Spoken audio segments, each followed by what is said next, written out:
दोस्तों ये कहानी एक ऐसे आदमी की है जो कि दिखने में एकदम निहायती बदसूरत था, लेकिन उसके पास एक ऐसा खास टैलेंट था जिसमें वो एक से बढ़कर एक शानदार लड़की को चुटकी में पटा सकता था। तो कहानी शुरू होती है और हम फफूंदी नाम की एक लड़की को देखते हैं जिसकी आज शादी होने वाली थी। तभी उसकी एक फ्रेंड बोलती है कि फुद्दी दास तो बिल्कुल घटिया दिखता है और उसकी नाक भी बैंगन जैसी है, तुम उस जैसे लड़के से शादी कैसे कर सकती हो। फफूंदी कहती है कि फुद्दी दास कुछ ही सालों में एक डॉक्टर बनने वाला है, जिसके बाद उसके पास इतना पैसा आ जाएगा कि मुझे उसकी जरूरत ही नहीं पड़ेगी। उसकी फ्रेंड कहती है कि अच्छा तुम ये बताओ कि तुम्हारी कल की रात तुम्हारे बॉयफ्रेंड के साथ कैसी रही, उसने तुम्हें शादी का गिफ्ट दिया या नहीं। फफूंदी कहती है कि हाँ, उसने तो शादी का गिफ्ट मुझे हर पोजीशन में दिया। वहीं बार हम फुद्दी दास को देखते हैं जो कि सच में एक बैंगन जैसा दिखता था और छुपकर उनकी बातें सुन रहा था। अब जब उसे ये पता चल चुका था कि उसकी होने वाली पत्नी किसी और से बजवा कर आई है तो उसका दिल टूट जाता है और वो रोते हुए वहां से चला जाता है। वो वहां से एक क्लब में जाता है और दारू पीकर अपने गम को भुलाने लगता है। तभी वहां पर एक खूबसूरत सी लड़की आती है जिसके बड़े बड़े बब्बे देखकर सभी उसके पीछे किसी पागल कुत्ते की तरह पड़े हुए थे।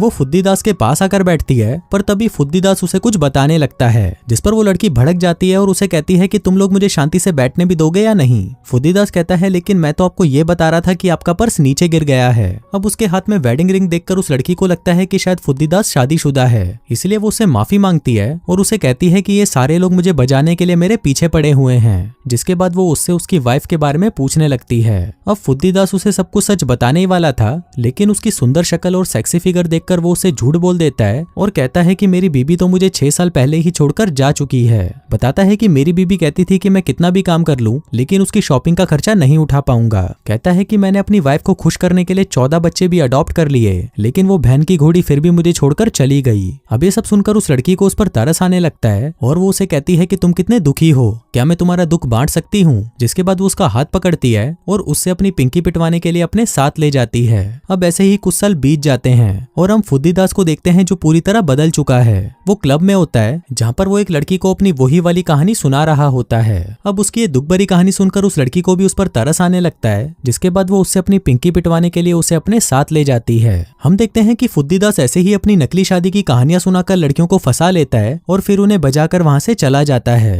कहता है कि मेरे लिए यही करना सबसे सही है क्योंकि इससे मेरा दिल कभी भी नहीं टूटेगा। इसके बाद वो अपने क्लिनिक में जाता है जहाँ पर हमें पता चलता है कि फुद्दी दास तो एक प्लास्टिक सर्जन है। वहीं पर हम उसकी असिस्टेंट दत्तो रानी को देखते हैं जो कि उसके साथ यहाँ पर कई सालों से थी। तभी वहाँ पर उसकी एक पेशेंट आती है जिसकी फुद्दी दास ने गलत सर्जरी कर दी थी। कहती है कि जल्दी से उस डॉक्टर को बुलाओ जिसने मेरी हालत ऐसी कर दी। इसी दौरान वहाँ पर एक चूतिया आता है जिसका नाम होता है बल्लू बवासीर, जो कि फुद्दी दास का कजन था। वो उस औरत को देखता है और कहता है कि तुम्हारी शक्ल मुझे बिल्कुल भी पसंद नहीं आई, लेकिन क्योंकि तुम्हारे बब्बे काफी बड़े बड़े हैं तो मैं तुम्हें बजाने के बारे में सोच सकता हूँ। इस पर वो औरत कहती है कि रहने दे तू, मैं तेरे अलावा और किसी से भी बजवा लूंगी। बल्लू बवासीर कहता है कि तुम मुझे ऐसा वैसा मत समझो, मैं बाकी मर्दों से बेहतर हूँ क्योंकि मेरा सामान उन सभी से बड़ा है। तभी फुद्दी दास भी कहता है कि हाँ सच में इसका सामान बड़ा है क्योंकि मैंने ही उसे लगाया है। अब ये सुनकर उस औरत को काफी अजीब लगने लगता है और वो वहां से चली जाती है। फिर शाम को वो दोनों एक पार्टी में जाते हैं जहाँ पर वो एक आदमी से मिलते हैं जिसकी शक्ल एक सूखे हुए केले जैसी थी। फुद्दी दास कहता है कि इसकी सर्जरी मैंने ही करी है, लेकिन अभी इस पर थोड़ा काम करना बाकी है जिसके बाद ये पूरा ऋतिक रोशन लगेगा।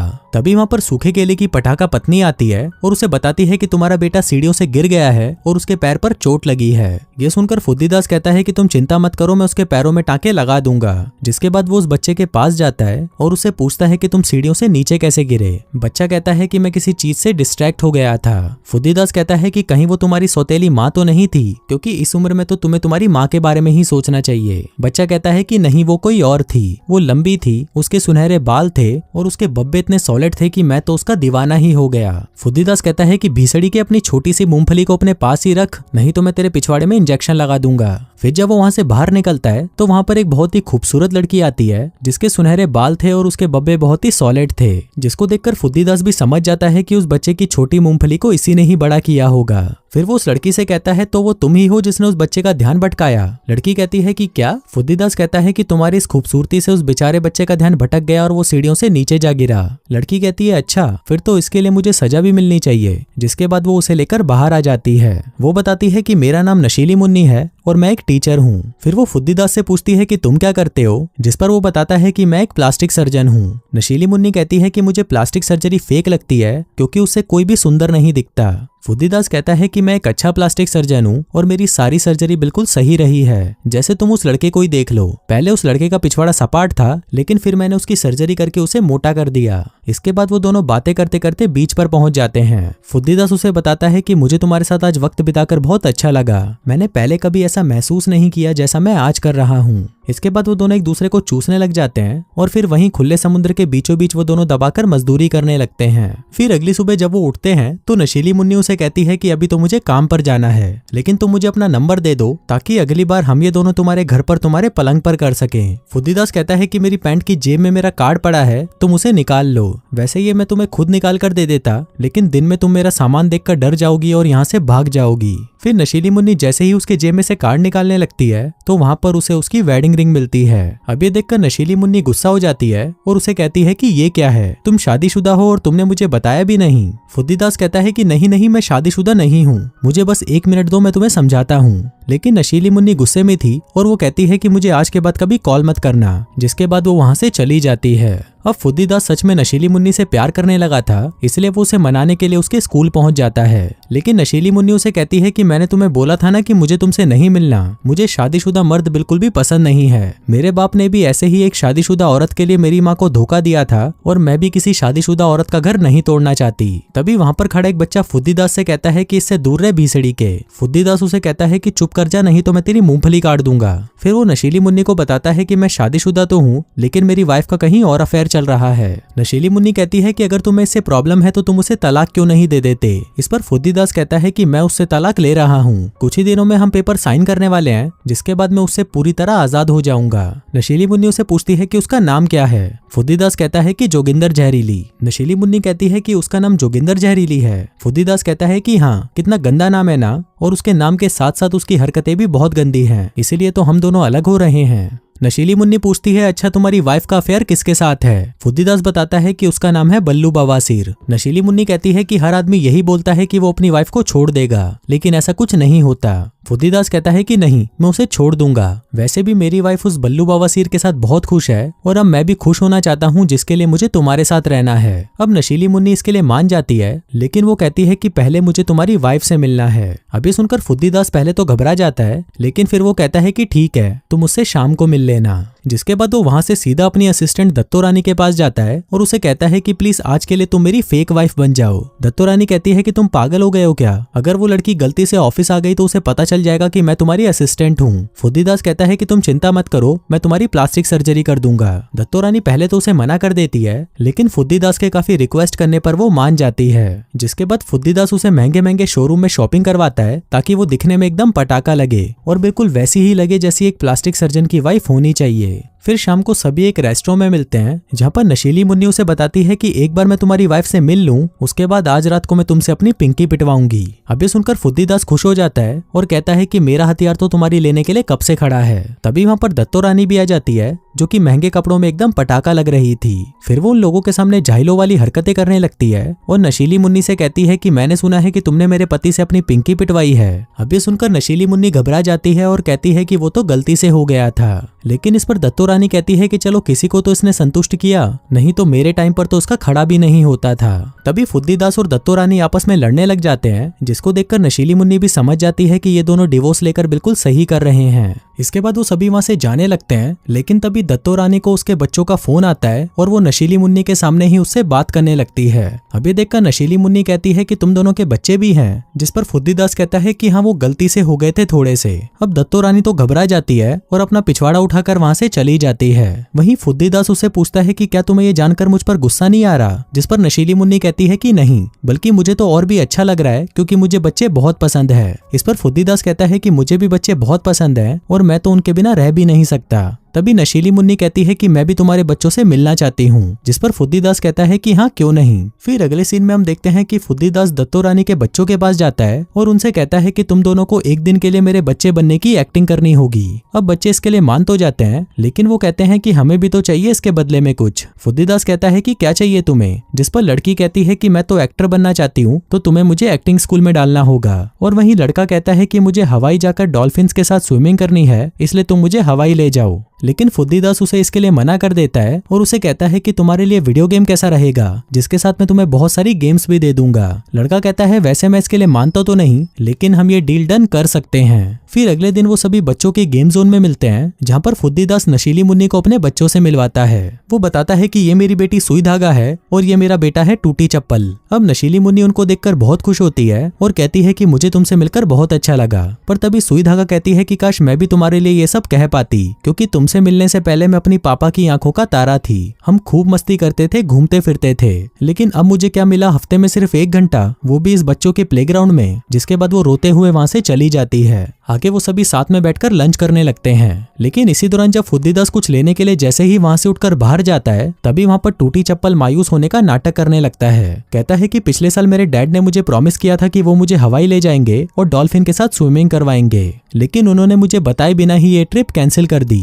नशीली मुन्नी पूछती है लेकिन उन्होंने ऐसा क्यों किया, जिस पर वो कहता है कि तुम्हारी वजह से। अभी सुनकर नशीली मुन्नी गुस्सा हो जाती है, जिस पर फुद्दीदास कहता है कि नहीं तो, मैंने ऐसा कब कहा, मैंने तो ये कहा था कि हम लोग पहले हवाई जाएंगे ताकि हम सब मिलकर साथ में मजे कर सकें। तभी अगले सीन में हम देखते हैं कि वो सभी अपना सामान पैक करके हवाई जाने के लिए एयरपोर्ट पहुंचते हैं। यहाँ पर फुद्दीदास कहता है कि मुझे तो यकीन ही नहीं हो रहा कि एक 6 साल के बच्चे ने मुझे चूतिया बनाया। इस पर दत्तो रानी कहती है कि ये सब तुम्हारी वजह से हो रहा है, अगर तुम उसे सब कुछ पहले ही सच बता देते तो ये सब होता ही नहीं। तभी वहाँ पर नशीली मुन्नी भी आ जाती है और कहती है कि मुझे तो बहुत अच्छा लग रहा है कि तुम इनके लिए इतना सब कर रहे हो। इसके बाद वो सभी वहाँ से जाने लगते हैं, लेकिन तभी वहाँ पर बल्लू बवासीर भी आ जाता है और आते ही दत्तो रानी को चूसने लगता है। फिर वो उन सभी को बताता है कि मैं वही हूँ जिसका इस आइटम के साथ अफेयर चल रहा है। कहता है कि मेरा जोगिंदर जहरीली के बिना एक पल भी मन नहीं लगता, इसलिए मैंने सोचा कि मैं भी तुम लोगों के साथ हवाई चलता हूँ। इसके बाद वो अपनी जीभ निकालकर उसे चाटने लगता है, लेकिन तभी दत्तो रानी उसे कहती है कि तुम यहाँ पर करने क्या आए हो। बल्लू बवासीर बताता है कि अब मैं यहाँ पर कुछ दिनों के लिए नहीं रह सकता,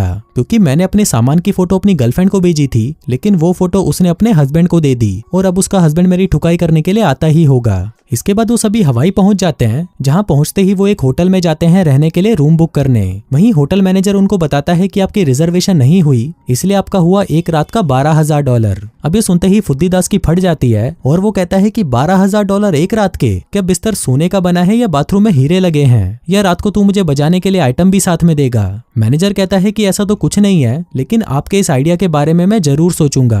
अब फुद्दीदास के पास और कोई ऑप्शन नहीं था, इसलिए उसे वो रूम लेना ही पड़ता है। फिर रात को वो सभी साथ में डिनर करते हैं, जहाँ पर नशीली मुन्नी बल्लू बवासीर से पूछती है कि आप काम क्या करते हो। इस पर बल्लू बवासीर बताता है कि मेरा भेड़ों का बिजनेस है और मैं ऑनलाइन भेड़े बेचता हूँ। वो बताता है कि जोगिंदर जहरीली भी मुझे ऐसे ही मिली थी, उसने मुझसे भेड़ खरीदी थी। नशीली मुन्नी पूछती है लेकिन ऐसा क्यों? बल्लू बवासीर बताता है कि इसे भेड़ों के बाल काटना बहुत पसंद है, लेकिन मैं तुम्हें एक सीक्रेट बताऊं, ये अपने झांट के बाल तो कभी नहीं काटती। अभी सुनकर दत्तो रानी का दिमाग खराब हो जाता है और वो फुद्दीदास से कहती है कि अब बस बहुत हुआ, मैं अपने बच्चों को लेकर यहाँ से जा रही हूँ। फुद्दीदास कहता है प्लीज मुझे ऐसे छोड़कर मत जाओ, मेरे घोड़े लग जाएंगे। अब वो दोनों ये बातें कर ही रहे थे, लेकिन तभी वहाँ पर एक औरत फूटी किस्मत आती है, जो कि दत्तो रानी की क्लासमेट थी। वो उसे देखकर बहुत खुश होती है और कहती है कि मुझे पता नहीं था कि तुम ऐसी भी जगह आती हो। आगे वो उसे अपने पति आईपॉड से मिलवाती है और कहती है कि ये वही है जिसने आईपॉड बनाया था। तभी उसका पति बताता है कि मैंने उसे तब बनाया था जब मैं फूटी किस्मत को घोड़ी बनाकर बजा रहा था। फिर दत्तो रानी भी उसे फुद्दीदास से मिलवाती है और कहती है कि ये मेरा पति है और ये एक प्लास्टिक सर्जन है। फिर फूटी किस्मत उन्हें साथ में डिनर करने के लिए इनवाइट करती है, लेकिन दत्तो रानी उसे मना कर देती है और कहती है कि हम तो दिन रात सिर्फ मजदूरी करते हैं, इसलिए हमारे पास इस सब के लिए टाइम नहीं है। फिर अगले दिन फुद्दीदास अपने बच्चों को गोल्फ खिलाने लेके जाता है, जहाँ पर वो उन्हें बताता है कि हम यहाँ पर सिर्फ नाटक करने आए हैं, ताकि नशीली मुन्नी को लगे कि तुम लोग मेरे साथ बहुत खुश हो। जिसके बाद वो उन सभी के साथ फोटोज खिंचवाता है, ताकि वो नशीली मुन्नी को ये दिखा सके कि वो अपने बच्चों से कितना प्यार करता है। इसके बाद शाम को नशीली मुन्नी फुद्दीदास के पास आती है और कहती है कि मैं सोच रही थी कि क्यों ना आज पूरी रात हम दोनों मजदूरी करें। जिसके बाद वो उसके सामने पूरी नंगी हो जाती है। अब उसको देखते ही फुद्दीदास एक्साइटेड हो जाता है और कहता है कि तुम जल्दी से अपनी खदान खोलकर तैयार रहो, मैं थोड़ी ही देर में अपना ट्रैक्टर लेकर आता हूँ। लेकिन तभी उसे दत्तो रानी का फोन आता है और वो उसे कहती है कि फूटी किस्मत ने हमें डिनर पर बुलाया है। फुद्दीदास कहता है कि मैं आज नहीं आ सकता, मुझे आज रात को मजदूरी करनी है। लेकिन दत्तो रानी उसे रिक्वेस्ट करती है और कहती है कि मैंने आज तक तुमसे कुछ नहीं मांगा, लेकिन आज मुझे तुम्हारी जरूरत है तो प्लीज मना मत करो। अब फुद्दीदास के पास और कोई रास्ता नहीं था, इसलिए वो आज रात के लिए नशीली मुन्नी को बल्लू बवासीर के साथ बाहर भेज देता है और खुद दत्तो रानी के साथ फूटी किस्मत और आईपॉड के साथ डिनर करने चला जाता है। इसी दौरान वहाँ पर एक कंपटीशन हो रहा होता है, जिसको देखकर फूटी किस्मत किस्मत कहती है कि मैं भी इस कंपटीशन में हिस्सा लूंगी। अब क्योंकि दत्तो रानी को भी शो ऑफ करना था, इसलिए वो भी कह देती है कि मैं भी इस कंपटीशन में हिस्सा लेने वाली हूँ। फिर उन दोनों के बीच में एक डांस कंपटीशन होता है जिसमें वो दोनों ही काफी अच्छा परफॉर्मेंस देती हैं और उन दोनों के बीच में टाई हो जाता है। इसके बाद एक फाइनल कंपटीशन होता है जो कि कपल के बीच में था। इसमें उन दोनों को बिना गिराए एक नारियल को अपने पेट से लेकर अपने मुंह तक लाना था, लेकिन इसी दौरान आईपॉड से वो नारियल नीचे गिर जाता है तो वो उसे बिना छुए अपने पिछवाड़े से ही उठा लेता है। लेकिन वहीं दत्तो रानी और फुद्दीदास काफी अच्छा खेलते हैं और वो ये कंपटीशन जीत जाते हैं। फिर वापस आने पर उन्हें नशीली मुन्नी मिलती है जो उसे बताती है कि मुझे तुम्हारे साथ यहाँ पर आकर बहुत अच्छा लगा, तुम बहुत अच्छे आदमी हो और एक अच्छे हस्बैंड भी। मुझे तो तुम्हारे जैसा ही हस्बैंड चाहिए था, इसलिए हम दोनों कल ही शादी कर रहे हैं। तभी वहाँ पर दत्तो रानी भी आ जाती है और जब उसे पता चलता है कि नशीली मुन्नी और फुद्दीदास कल शादी कर रहे हैं तो वो मायूस हो जाती है क्योंकि अब वो फुद्दीदास को पसंद करने लगी थी। लेकिन वो इस बारे में उसे कुछ नहीं कहती और वहां से चली जाती है। फिर उसी रात हम फुद्दीदास को देखते हैं जिसे शादी के बारे में सुनने के बाद रात को नींद तक नहीं आ रही थी क्योंकि अब उसे भी दत्तो रानी से प्यार हो चुका था। फिर अगली सुबह जब दत्तो रानी उदास बैठी थी तो फूटी किस्मत उसके पास आती है और उससे पूछती है कि तुम्हारे हस्बैंड कहाँ पर हैं, जिस पर दत्तो रानी उसे सब कुछ सच बता देती है और कहती है कि ये मेरा हस्बैंड नहीं है, वो मेरे बॉस हैं जिनकी आज शादी होने वाली है। शायद मुझे उनसे प्यार हो गया था लेकिन अब इन बातों का कोई मतलब नहीं। अब ये सुनकर फूटी किस्मत भी उसे सच बता देती है और कहती है कि मेरे पति ने कोई आईपॉड नहीं बनाया बल्कि वो तो एक जुआरी है और हम दोनों अगले महीने ही डिवोर्स ले रहे हैं क्योंकि वो एक गे भी है। इस पर दत्तो रानी कहती है कि कल जब उसने अपने पिछवाड़े से नारियल उठाया था तभी मैं समझ गई थी कि ये तो साला मीठा है। इसी दौरान वहां पर फुद्दीदास आता है और उसे कहता है कि मैं नशीली मुन्नी से शादी नहीं कर रहा क्योंकि मुझे नहीं लगता कि वो मेरे लिए सही है। कहता है कि मेरे लिए सिर्फ तुम सही हो और सिर्फ तुम ही हो जिससे मैंने आज तक कभी झूठ नहीं बोला, और मैं जब भी तुम्हें क्लिनिक में हंसता हुआ देखता हूँ मेरा पूरा दिन बहुत अच्छा जाता है। मैं अपनी जिंदगी को नए सिरे से शुरू करना चाहता हूँ, तो क्या तुम मुझसे शादी करोगी? अभी सुनकर दत्तो रानी खुश हो जाती है और फिर वो दोनों एक दूसरे को चूसने लगते हैं। आगे फिल्म के लास्ट सीन में हम देखते हैं कि फुद्दीदास और दत्तो रानी शादी कर लेते हैं और वो दोनों साथ में बहुत खुश हैं। वहीं नशीली मुन्नी को भी अपनी उम्र का एक बास्केटबॉल प्लेयर मिल जाता है, जिसके बाद वो दोनों भी साथ में शादी कर लेते हैं। आखिर में फुद्दीदास बताता है कि फाइनली मैंने अपनी वेडिंग रिंग पहन ही ली क्योंकि मुझे मेरा सच्चा प्यार मिल चुका है और मुझे पूरा विश्वास है कि वो मुझे कभी भी धोखा नहीं देगी। और दोस्तों, इसी के साथ ही ये कहानी यहीं खत्म हो जाती है।